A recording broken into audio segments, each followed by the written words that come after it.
Hey guys, today I'll be showing you the new ColourPop Pretty Please collection. We have a new palette, we have some Fresh Kiss lip creams, Color Sticks eye crayons, and also 3 shades of the Cheek Dew. I'll be sharing swatches of everything and also some comparisons with the palette. I know those are always super helpful for all of you since ColourPop releases so much and there tends to be some overlap. So let's go ahead and jump in and get started.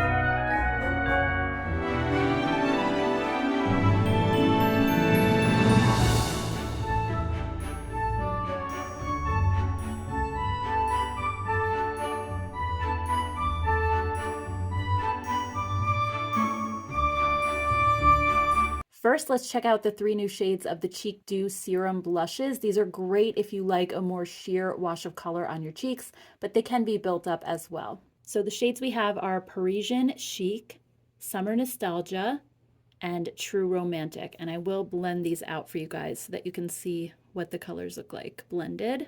These have a beautiful serum texture that just blends right into your skin, and they do dry down completely, which makes them really easy to build up if you want to add a little bit more. So there are all the shades blended out. Again, we have Parisian Chic, Summer Nostalgia, and True Romantic.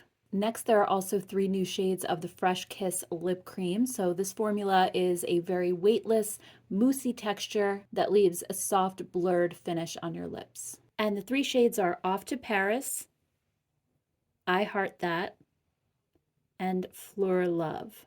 And again, I'll just kind of smudge these out a little bit and you can see what they look like blended on the lips. These feel very soft and they do dry down all the way. So if you have very dry lips, I would recommend adding a lip balm on top of them. But as far as matte formulas go, I feel like this is one of the more comfortable ones. Next up are 4 new shades of their color sticks. These are great for either applying all over your lid as a cream eyeshadow, or you can use them as eyeliners. So first we have the shade Satin Ribbon, and this one has a metallic finish. Next is Romance Novel. This one also has a metallic finish. Feminine Charm has a matte finish. And First Kiss also has a matte finish. And finally, we have the Pretty Please palette. I am just in love with this packaging. I almost feel like this could have been a Valentine's Day release because it just has that really romantic vibe to it. And the shades inside are absolutely gorgeous. You have a lot of really cool tones in here, some purples, dusty mauves, pink. It's super stunning, and it does remind me of a couple of other palettes that ColourPop has released, so we're going to be comparing them, but first I just want to show you guys swatches of this one. Also, I just wanted to note quickly how the palette is laid out. It looks like you have a row of more neutral shades here, you have some rosy tones, and then you have your purples down here. And in each row you have a Super Shock shadow, a matte with glitter, a metallic, and then a regular matte. And each row is the same way. The Super Shocks are here, the matte with glitters are here, then you have your metallic shades, and then you have your matte. And in that way, it sort of reminds me of Tati's Textured Neutrals palette in the way that you can just go across a row and you have complementary shades in different finishes. So I'm gonna go ahead and swatch this out and I'll be right back. So I am really loving the subtlety of this palette. I think it just has an overall very soft, muted vibe. There's nothing bright about it at all. And I have the top row swatched here. This is the middle row, and then this one is the bottom row, which I'm particularly loving. And just one thing to note, the matte shades that don't have the glitter are the deeper shades, while the ones that are a little bit lighter, that if you have a skin tone like me and you're going to use those in your crease, they do have the micro glitters. So I just wanted to make you aware of that. I personally find that the micro glitters don't really show up once you blend them out, but I do know that some people just don't like those shades. So if you have a lighter skin tone, those are the colors that you're going to be using in your crease. So I just wanted to make you aware of that as well. So now let's go ahead and get into some comparisons. So the first palette I thought of right away when I saw this one was Flutterby. This one also has those softer purples, pinks, a few warm neutrals thrown in, so it's really, really close. Flutterby does have a pressed glitter and it doesn't have super shocks, so the textures and formulas are a little bit different between the two palettes, but I'm gonna go ahead and swatch them and see how they compare. All right, so I wasn't able to find any exact shade for shade dupes as I lined them up,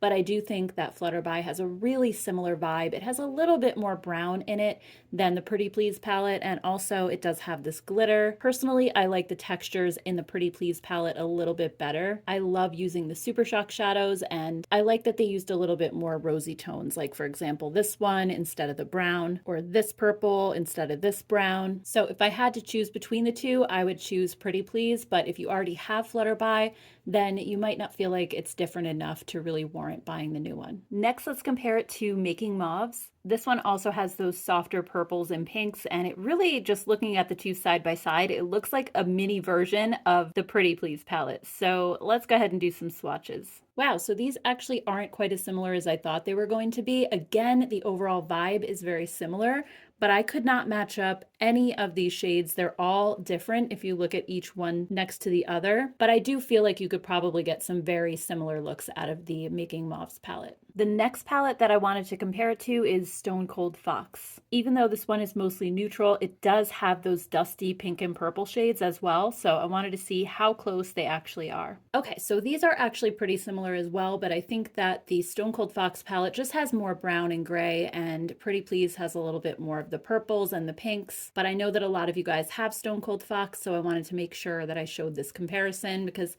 I do think there are some similarities. And then next, I also wanted to do a comparison with the Smoke and Roses palette. This one has a lot of rosy tone shades, not quite as much purple, but I still wanted to see how it swatches compared to the Pretty Please palette. And actually, I think this one might even be closer than Stone Cold Fox as far as the shades. There are some shades that line up perfectly, others like this one and this one that kind of don't quite match up. As I mentioned, the Pretty Please palette does have a lot more purple in it than the Smoke and Roses does, but it might be close enough for some of you. I'd love to hear your thoughts. And then I have just a couple more palettes that I wanted to show you comparisons of, not necessarily swatch comparisons because I don't think that they're that close, but just to get an idea because I may get questions on these. So this is the Fame palette, and looking at the two side by side, I think the Fame palette is just a lot more neutral. There's really not that much purple or pink in here at all, so I don't see them as being super similar, even though the Fame palette is more cool toned. Also, we have Blush Crush, and looking at this one, it just looks way more pink, almost peachy compared to Pretty Please. It's a little bit warmer, so I don't really see these two as being similar either. Then we have the All Amethyst palette, and while this one does have the purples in it, these purples are a lot more blue, while the ones in the Pretty Please are just more dusty, a little bit lighter and pinker, almost a little more mauve-y toned than the ones in All Amethyst. And then also we have the new Enchanted palette as well that just came out recently, and this one also has pinks and purples, but they're a little bit brighter, richer, more jewel toned than the ones in Pretty Please. So anyway guys, I hope you enjoyed this look at the new Pretty Please collection from ColourPop. I'd love to hear your thoughts on it down below. Are you planning on picking anything up, or are you skipping this one? I'd love to hear from you. Thank you so much for watching, and if you missed my video on the Aurora Struck collection from last week, I'll put it right here on the screen for you to check out next. Thank you guys so much, and I'll see you all in my next video. Take care, guys. Bye.